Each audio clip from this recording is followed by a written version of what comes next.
Hermanos, acompáñenme por favor en sus Biblias al libro del profeta Isaías, capítulo 14.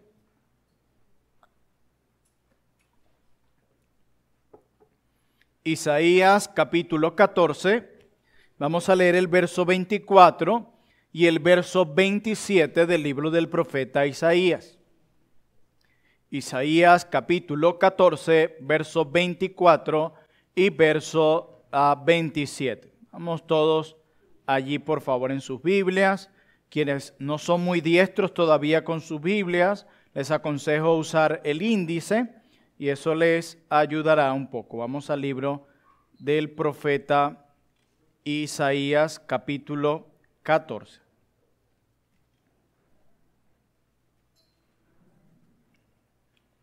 Leemos Isaías 14, 24. Gracias, mi hermano. Isaías 14, 24 declara la santa palabra de Dios. Jehová de los ejércitos juró diciendo: ciertamente se hará de la manera que lo he pensado, y será confirmado como lo he determinado.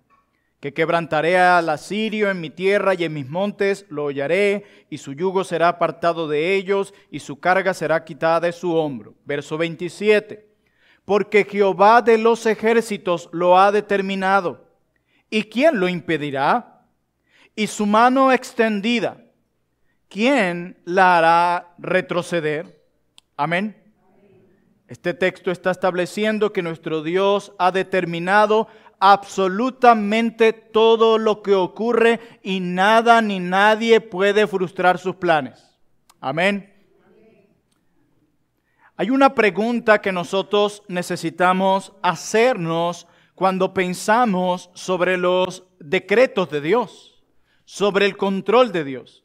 Y la pregunta es: ¿hasta dónde se extiende el gobierno de Dios sobre la creación? ¿Gobierna Dios sobre ciertas áreas y sobre otras no? ¿Gobierna Dios sobre ciertos eventos de la vida y sobre otros no? Esa es una buena pregunta a realizarnos, ¿verdad? ¿Gobierna Dios su creación de tal modo que es imposible que su plan eterno sea frustrado? ¿O el gobierno de Dios es limitado de tal manera que su plan puede ser frustrado?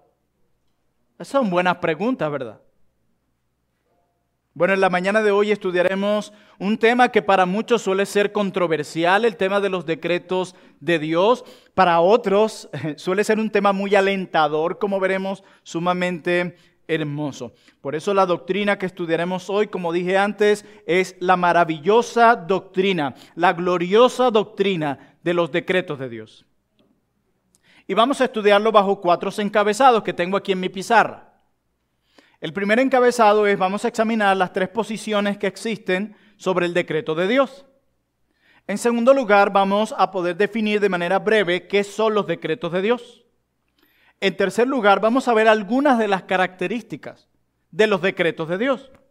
Y en cuarto y último lugar, vamos a ver qué relación tiene el pecado del hombre con los decretos de Dios. Si Dios ha decretado todas las cosas, ¿también ha decretado el pecado de los hombres? Son preguntas que responderemos. Aunque tengo 4 puntos, voy a pasar muy rápido sobre ellos. Voy a destacar lo que es esencial. En el año 2015 enseñé sobre este tema en más de 4 semanas. Hoy voy a hacerlo en tan solo 35 minutos. Así que voy a tratar de destacar lo que considero más relevante. Hay puntos aquí que quizás voy a obviar, pero voy a destacar aquellas verdades que contribuyen a nuestra fe, que son esenciales para nuestra fe. Sin más preámbulo, mis amados hermanos, en nuestra clase dominical de hoy, examinemos nuestro primer punto. ¿Cuáles son esas 3 posiciones que se han dado con respecto a los decretos de Dios? Bueno, estas 3 posiciones son estas. Se las voy a decir rápido y luego las explico brevemente. La primera, que Dios está en control de todo. Esa es la primera posición con respecto al control soberano de Dios y con respecto a los decretos de Dios. La segunda posición que existe es: Dios está en control de algunas cosas. De esto sí tiene el control soberano, esto se le escapó de las manos. Y la tercera y última posición es: Dios no está en control de nada. Comencemos por la última. Esa posición de Dios no está en control de nada. Esa es la postura del Dios relojero. Y esa postura es la que asume el deísmo.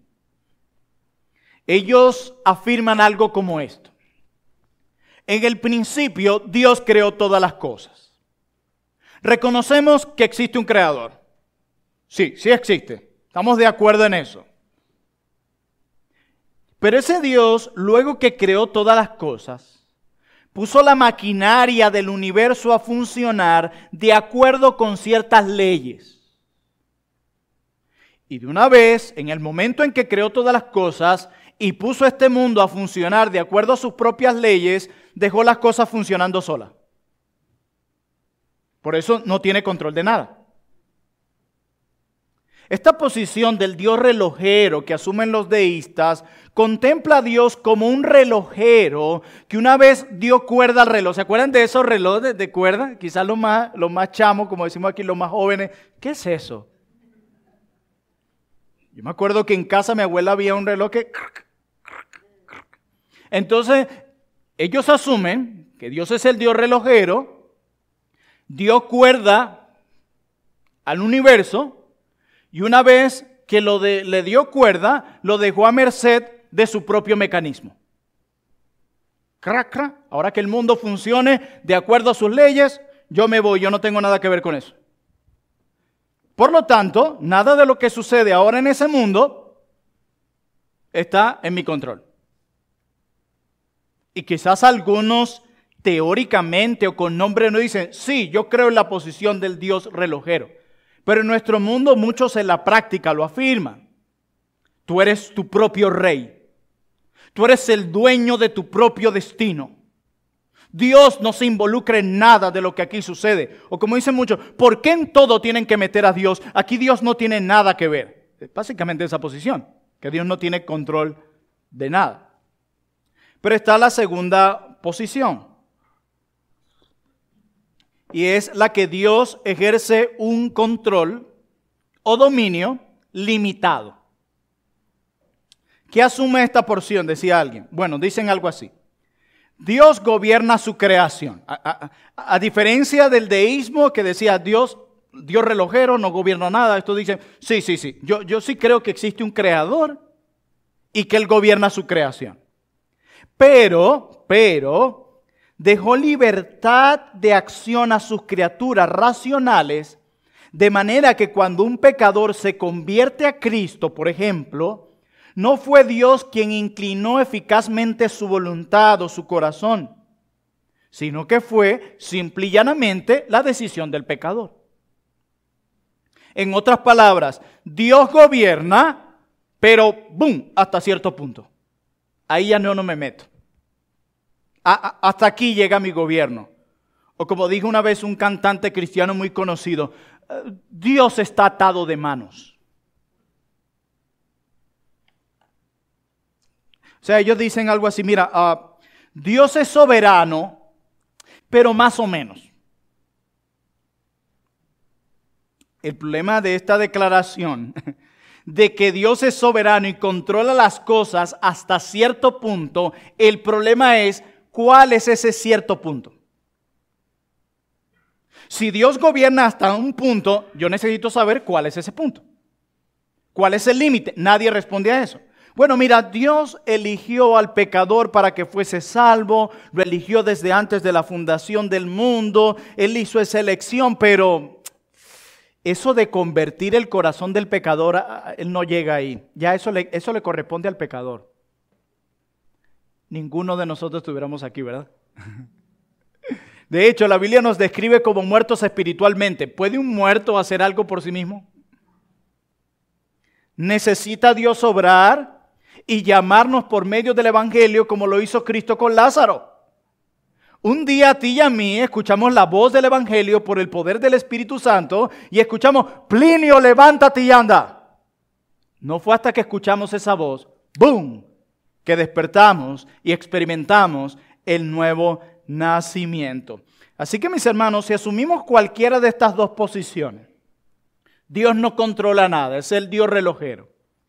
O la posición de que sí controla, pero su control es limitado. Al final de cuentas, Dios no está en control de todo cuanto ocurre. Y por lo tanto, no puede asegurar que cuando la historia llegue a su conclusión, se habrá cumplido el propósito por el cual creó todas las cosas. En español, si Dios no controla todo y depende del hombre, por así decirlo, nosotros los hombres, seres humanos débiles, que no podemos controlar ni un resfriado, que no podemos cumplir todo lo que prometemos, que no podemos mantenernos en pie 24 horas al día sin que caigamos al piso. Nosotros, si eso dependiera de nosotros, Dios no puede garantizar que su plan se va a llevar a cabo al final. Porque si no depende todo de Él, sino de nosotros, seres caídos y débiles, no hay garantía. Imagínense que el plan de Dios, al final de cuentas, dependa de hombres y mujeres que hoy amanecen de una manera y quieren hacer de todo. Hoy voy a hacer esto, voy a hacer aquello. Pero en el día pega un aguacero y le pega la tristeza. Ay, ya se me quitaron las ganas. No, deja eso para después. Empezamos a procrastinar. Deja eso para después. Imagínate si el plan de Dios dependiera de hombres y mujeres débiles, cambiantes, mutables como somos nosotros. No hay garantía que se pueda llevar a cabo. Por ejemplo, el plan con respecto a la salvación, porque el decreto de Dios está conectado con respecto a la salvación de los escogidos, la creación y aún los aspectos más pequeños de la vida diaria. Pensemos en la salvación rápidamente antes de pasar al siguiente punto. Dios determinó, esto es solo una ilustración, porque esto nadie lo sabe, pero como una ilustración, Dios determinó que 100 millones de los escogidos llegaran a la salvación, pero eso depende de los escogidos. Depende de que ellos respondan positivamente al Evangelio, de que ellos tengan la voluntad. Depende de ellos. ¿Cuántos llegarían a ser salvos? Ninguno. Ninguno. Así que, como bien decía alguien, el que no tiene control de todo no puede estar seguro de nada. Y está la tercera posición, que es la nuestra, creo yo, o por lo menos la mía, que Dios tiene control de todo, incluso de la lluvia que cayó hoy. La Biblia dice que ni siquiera un pájaro cae en tierra sin que Él así lo determine. A mí me encanta ese pasaje, ¿saben por qué? Porque te está diciendo que aún las cosas que parecen más triviales en nuestro mundo están bajo el control soberano de Dios. ¿O qué tú crees que llegaste aquí por casualidad hoy? Él lo determinó así. Él lo determinó. Tú sigues vivo hoy, no porque fuiste muy estricto y cuidadoso con tus normas, es porque la misericordia y la gracia de Dios te trajo aquí. Es increíble. Así que Dios está en control de todo, amén. Él no es ni Dios relojero, ni un Dios que está limitado. Nuestro Dios no está atado de manos. Nuestro Dios es soberano. Nuestro Dios es poderoso. Nuestro Dios es sabio. Está en control de todo, absolutamente todo. Desde las cosas más complejas de la vida hasta las cosas más triviales que nos suceden. Amén. Ya vimos nuestro primer punto. Segundo, ¿qué son los decretos de Dios? Buena pregunta, ¿verdad? Bueno, alguien ha señalado de la siguiente manera. Dice, los decretos de Dios corresponden, y noten esto, a los propósitos eternos de Dios. Quiere decir que estos decretos se determinaron antes de la fundación del mundo. Corresponden a los propósitos eternos de Dios basados en su consejo no arbitrario, sabio y santo, por medio del cual libremente y de forma inmutable, nadie va a cambiar estos planes, para su propia gloria ordenó eficazmente o, noten esto, permisivamente Porque vamos a ver que Dios muchas veces permite aquello con lo que no está de acuerdo para llevar a cabo sus planes santos.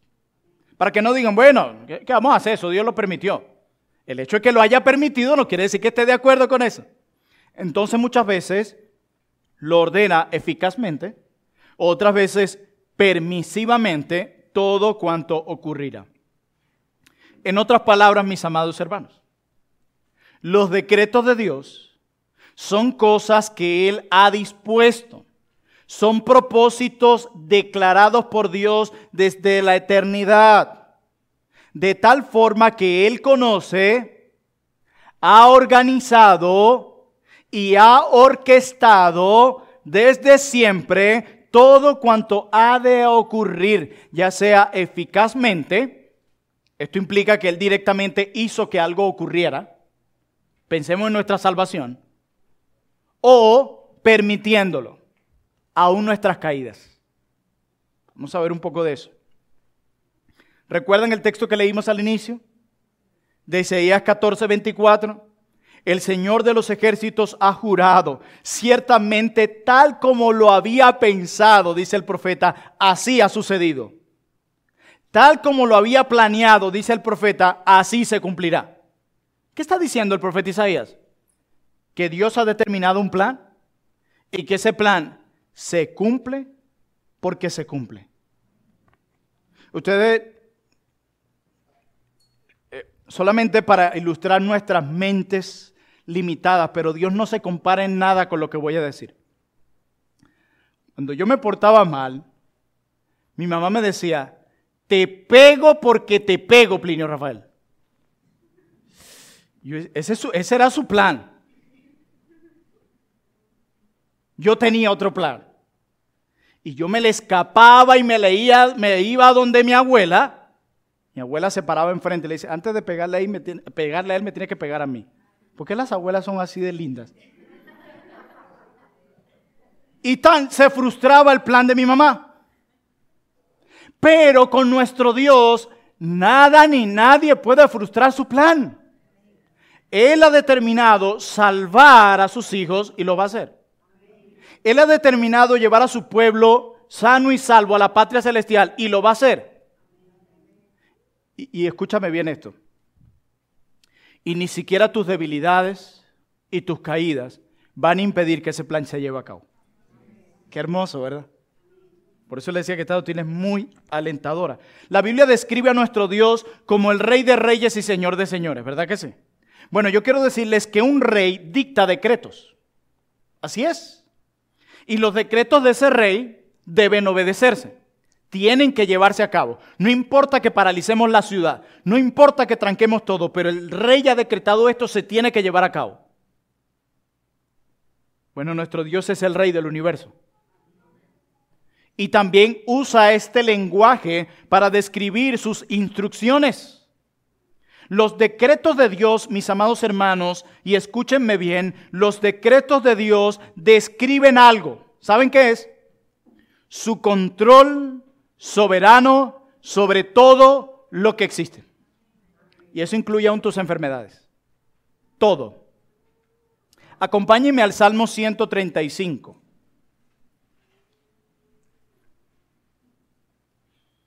No voy corriendo mucho, ¿verdad? Muy bien. Salmo 135.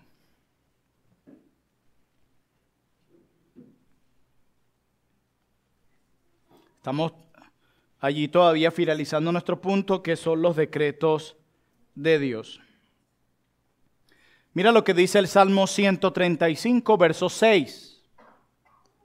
Dice, todo lo que Jehová quiere lo impide el hombre.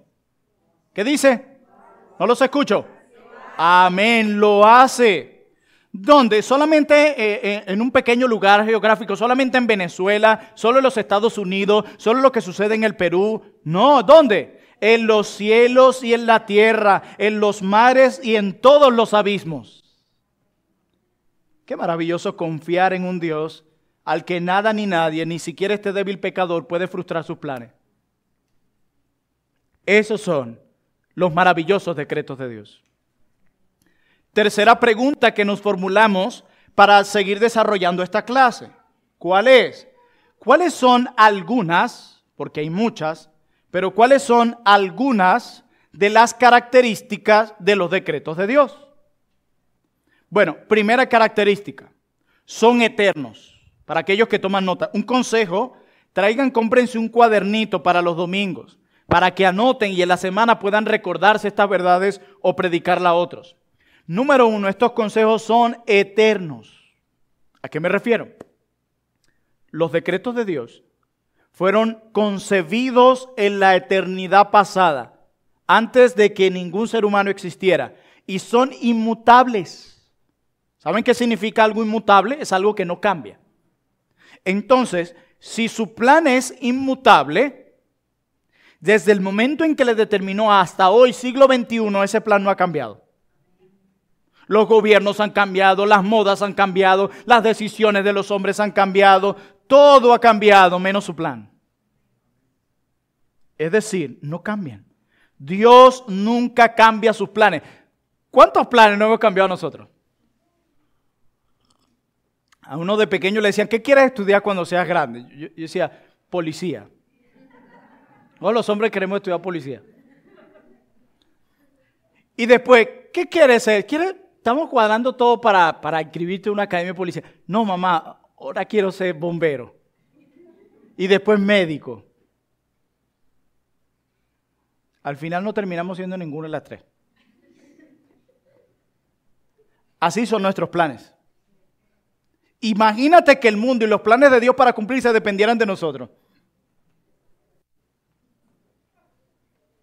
Pero los planes de Él no cambian. Siguen siendo los mismos. Él sigue sentado en su trono. Su plan se sigue llevando a cabo. Acompáñenme ahora rápidamente al Salmo 33. Salmo 33, verso 11.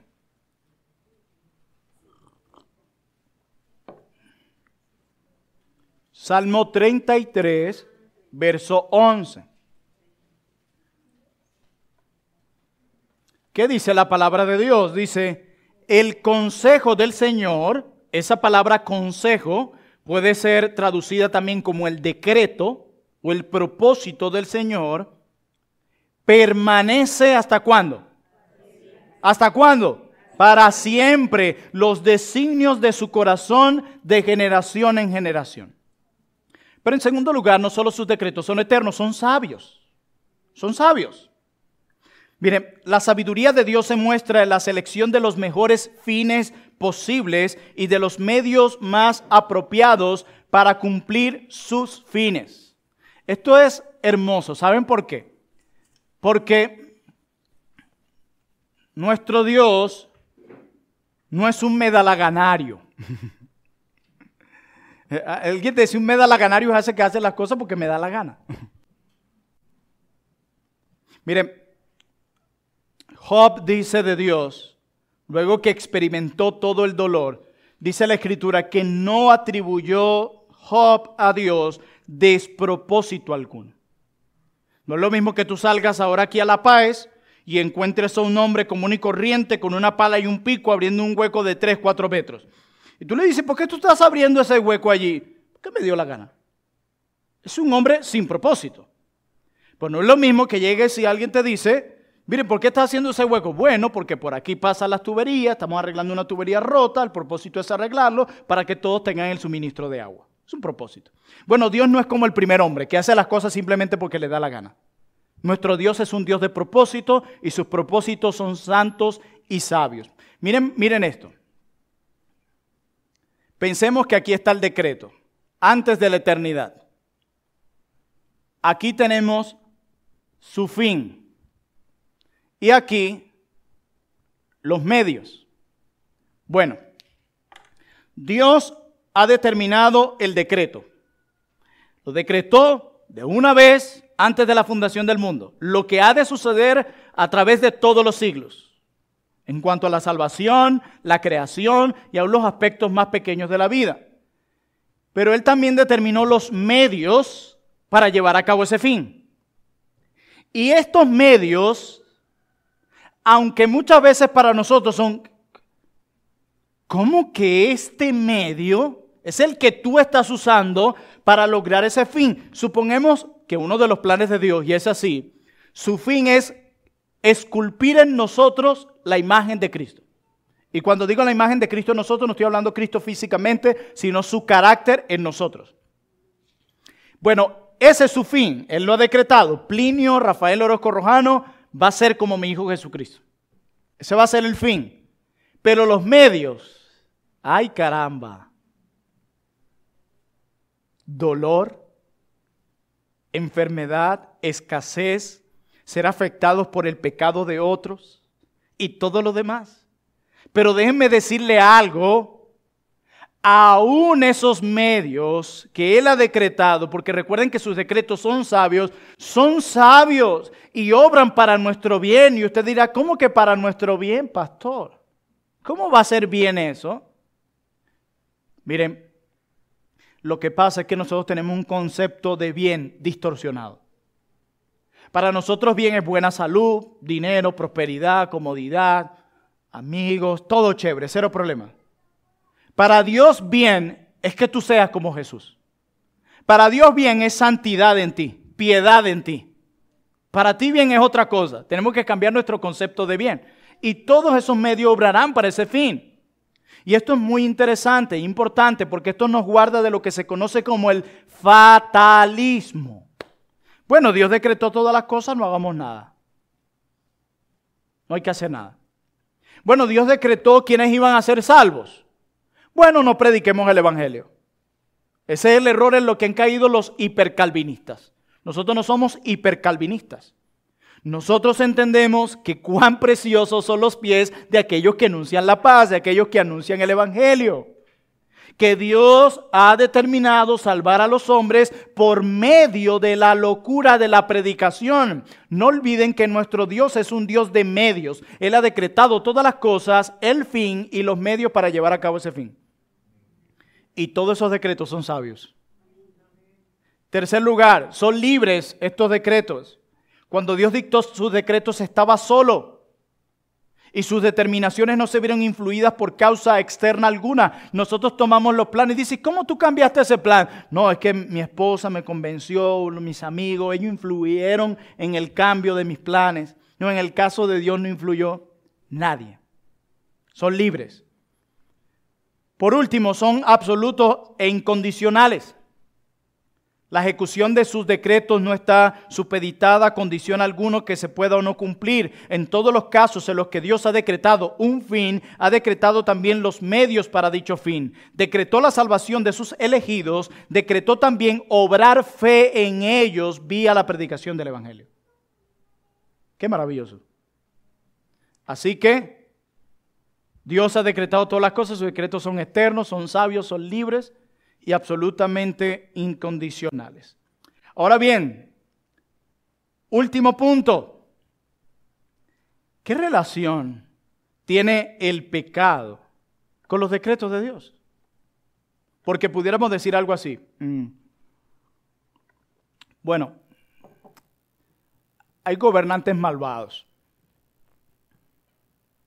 Dije algo original, algo que nadie sabe. Hay gobernantes malvados promoviendo leyes malas, perversas en el mundo. Tú le dices a un cristiano, mira, pero nosotros deberíamos levantar nuestra voz ante esto que está sucediendo. Nosotros somos cristianos y se están violando los principios cristianos. Esa fue la voluntad de Dios. Y el típico texto fuera de contexto. Dios pone y quita reyes. Ajá, ¿y cómo los pone? ¿Por arte de magia? De repente, ¿vieron la noticia que desapareció nuestro presidente de la nada? ¿Quién sería? No, hay medios que Dios determinó. Recuerden, nuestro Dios es un Dios de medios para llevar a cabo sus decretos. Entonces, podemos abrazar de ese modo también el fatalismo y decir, bueno, es la voluntad del Señor que vamos a hacer, crucémonos de brazos y ya. Dios también decretó el medio para hacer reaccionar a ese gobierno, para reprender ese gobierno y para sacar ese gobierno y para evitar que ese gobierno promulgue leyes malas. Y allá lo que dice la Biblia, que el Ministerio de Educación de nuestro país no es la luz y la sal de la tierra. El Ministerio de Defensa de nuestro país no es la luz del mundo y la sal de la tierra. Es la iglesia. Y la iglesia debe actuar como lo que es, iglesia. Entonces, pastor, pero ¿qué relación tiene entonces? Mire, con respecto al gobierno soberano de Dios sobre el pecado, la Biblia enseña claramente 4 cosas con respecto a la relación de Dios con respecto al pecado. Y esto es vital. Primer lugar, que las acciones pecaminosas de los hombres solo pueden ocurrir por el permiso de Dios y conforme a su propósito. Vamos a ver algunos pasajes hoy sobre eso. Aún la maldad de los hombres muchas veces es permitida por Dios para cumplir su propósito. Por ejemplo, Dios ha determinado que todos sus hijos padezcan por causa de su nombre. Y Él muchas veces va a permitir que se promulguen leyes contra la iglesia para ello. Como muchas veces va a levantar la iglesia para que se repriman esas leyes, etcétera, etcétera. Yo quiero decirles algo antes de seguir. Esta doctrina es profunda. Hermosa pero profunda. ¿Quién podrá comprender la mente de Dios? No podemos resolver una cifra matemática. Y vamos a poder entender la mente del Creador. No podemos armar un closet cuando nos llegue. Yo creo que esta gente puso mucho tornillo de sobra. Esta tabla no va aquí, esto no. Vamos a poner estas 2 nada más. No podemos hacer cosas tan simples y básicas. ¿Y vamos a entender la mente del Creador? Oh, qué osados somos. En segundo lugar, que Dios restringe, escúchenme bien, no solo Dios permite, sino que Dios restringe el pecado de sus criaturas. Hermanos, escuchen esto, no todos los planes malvados que el hombre concibe son llevados a cabo.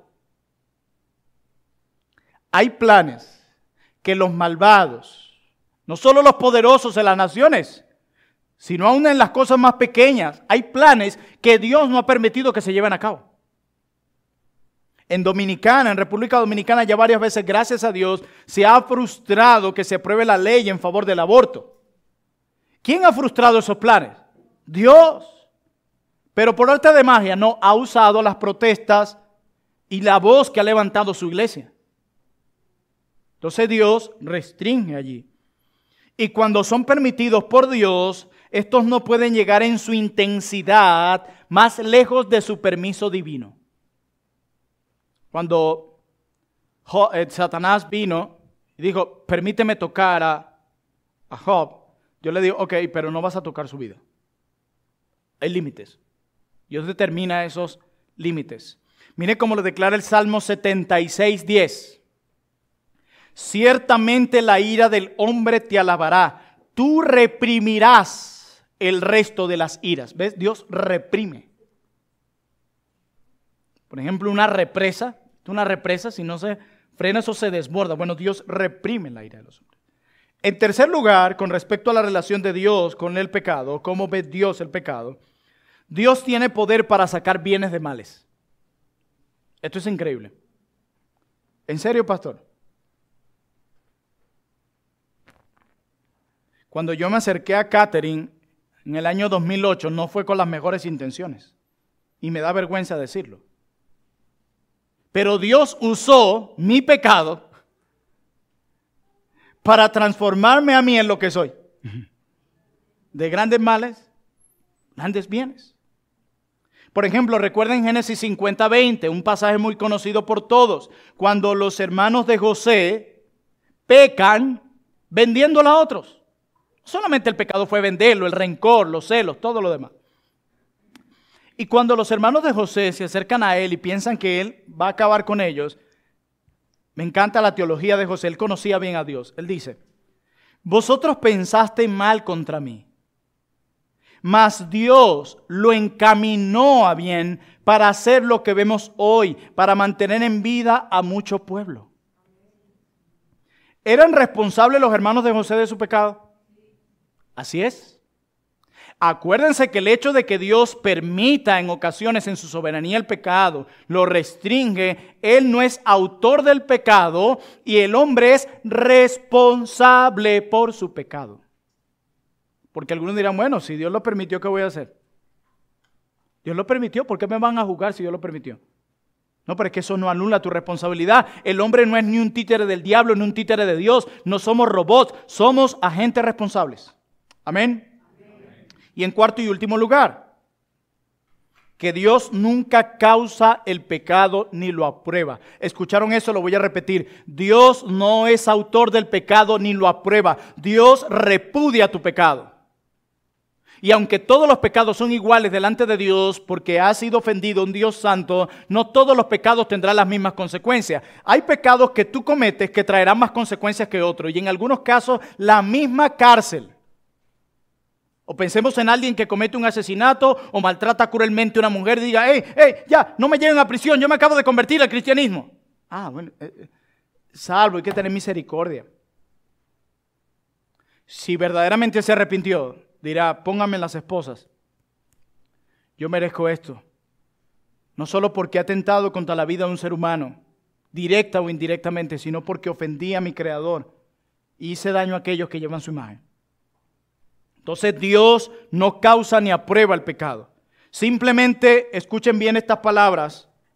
Número 1, lo permite. Número 2, lo dirige. Número 3, lo restringe. Número 4, lo limita. Y número 5, lo controla. Voy a repetir eso. Dios, con respecto al pecado, Él no es autor del pecado, no aprueba el pecado, Dios aborrece el pecado, sino que solo en su soberanía absoluta Dios lo permite, lo dirige, lo restringe, lo limita y lo controla. El hombre como agente libre es el único responsable y el único culpable de su propio pecado. Cada pecado que tú has cometido, que los hombres han cometido, son 100% responsables de lo que han hecho y darán cuenta por ellos. Es por eso que la Biblia dice, no sé si lo ha visto, en el libro de los Hechos es muy claro y dice que Jesús fue entregado según el determinado decreto o consejo del Padre. ¿Qué tenemos ahí? Ahí tenemos un elemento clave. Soberanía de Dios. Soberanía de Dios. Él determinó desde antes de la fundación del mundo que su Hijo fuese entregado en un momento del tiempo. ¿Se acuerdan que en un momento a Jesús lo fueron a prender y decía, pero todavía no es el tiempo? Todavía no es el tiempo. Porque Dios decretó las cosas y el evento, la fecha, la hora, el minuto, el segundo. Ya en el calendario de Dios está el día de mi muerte, cómo será, la hora, el momento, la circunstancia, todo. Todo. Y los medios para llevar a cabo ese fin. Entonces, la Biblia dice que Dios determinó por su sabio consejo la muerte de Cristo. Pero al mismo tiempo, el libro de los Hechos dice que estos hombres recibirán castigo por lo que hicieron. Aquí, ¿qué tenemos? Responsabilidad del hombre. Esas dos doctrinas se toman de la mano. No se pueden separar, si no caeremos en fatalismo. Si nos vamos solo a que el hombre es responsable de todo, caeremos en un fatalismo horrible. Dios está desconectado de todo. Si caemos solo en la soberanía, entonces el hombre es un títere. No, tenemos que combinar las dos cosas. ¿Cómo se juntan estas dos verdades? No lo sabemos. Es una verdad muy profunda, pero la soberanía y la responsabilidad del hombre están determinadas. Por eso quienes crucificaron a Jesús son totalmente responsables de sus pecados. Aunque todo eso haya ocurrido dentro de los planes soberanos de Dios para nuestro bien. Amén. Me quedan 2 minutos. Voy a cerrar con esto.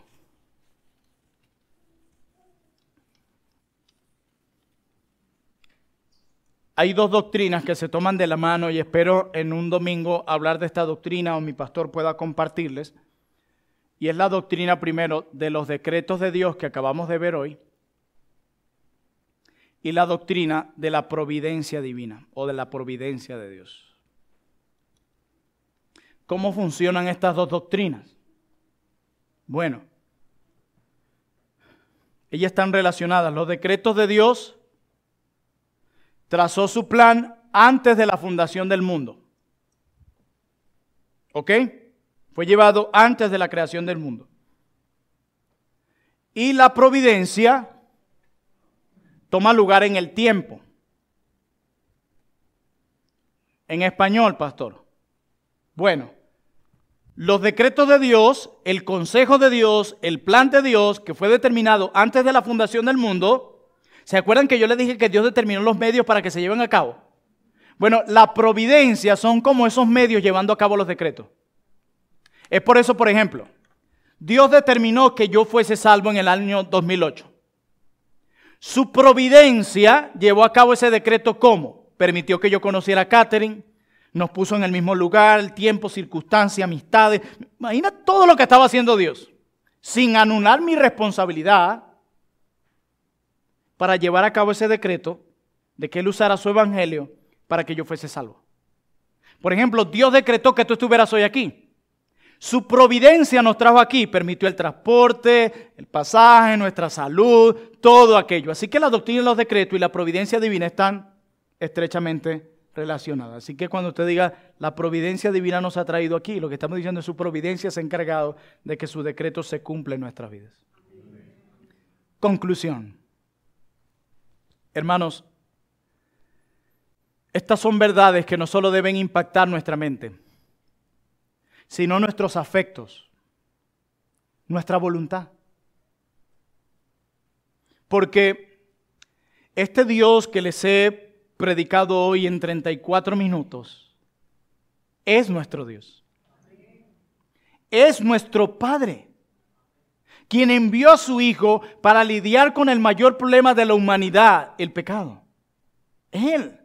O como decía A.W. Tozer, estamos en gran peligro de perder a Dios en medio de las maravillas de su palabra. Casi hemos olvidado que Dios es una persona y como tal puede ser cultivado relacionalmente, como cualquier persona puede serlo. Este Dios que te he predicado es un Dios que se relaciona, es un Dios con el cual debemos relacionarnos en base a la justicia de su Hijo. Y ese es el problema de la iglesia hoy. Ya casi no hablamos con nuestro Dios, ya casi no hablamos con nuestro esposo que es Cristo. Estos días decía el ministerio del Ligonier, publicaban una imagen que decía: si nuestro novio, que es Cristo, pudiera decir algo de su esposa, diría: mi esposa no me habla. La falta de oración de los cristianos hoy es deprimente y vergonzosa.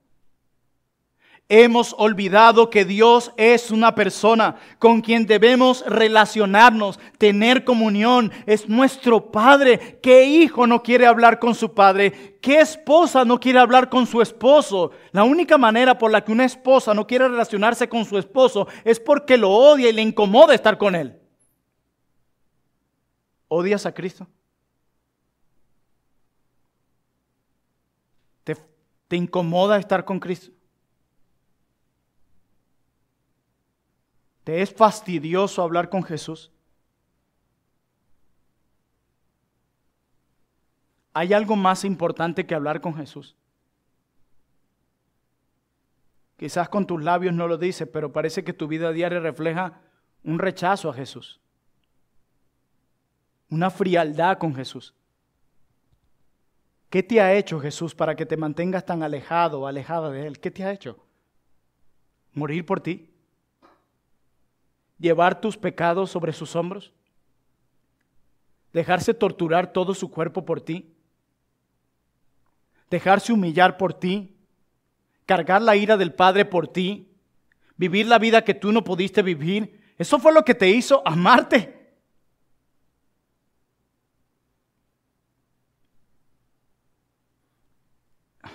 El conocimiento no sirve de nada si no es experimentado. Quizás muchos aquí pueden hablar de Dios y definir términos, ideas. Sí, Dios es soberano, decretó todas las cosas, sí, en tal pasaje, tal pasaje, tal pasaje. Aquí hay muchos hombres y mujeres que pueden caer en la misma idea. solo intelectualmente definir conceptos. Pero en sus vidas tú no ves a Dios.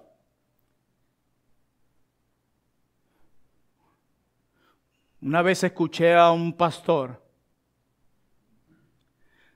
decir que muchos en su iglesia estaban tan fríos que si él pasara una cubeta con leche en medio de ellos, antes de llegar al púlpito, esta cubeta se congelaría de lo frío que estaban. Mi hermano, mi hermana, tu frialdad se está haciendo muy evidente. Solo el poder y el fuego del Espíritu Santo puede calmar eso.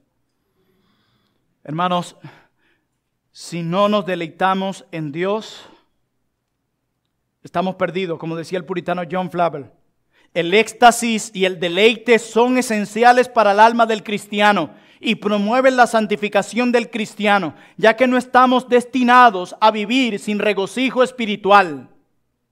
Hermano mío, escúchame bien esto y con esto termino. El creyente que no se esté regocijando en Dios, el creyente que no se esté deleitando en Dios, pronto se verá tentado a satisfacer sus emociones en las cosas terrenales y no con el Espíritu Santo de Dios.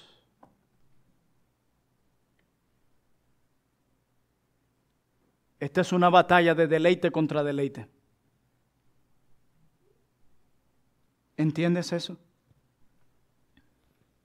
Hasta que no te regocijes en Cristo verdaderamente, no te deleites en Cristo verdaderamente, no cultives esa clase de vida devota. Mientras eso no sucede, correrás a satisfacer tus emociones y tus gustos en lo terrenal. Alguien decía, no podemos crecer espiritualmente, madurar espiritualmente, si no maduramos primero en nuestras emociones.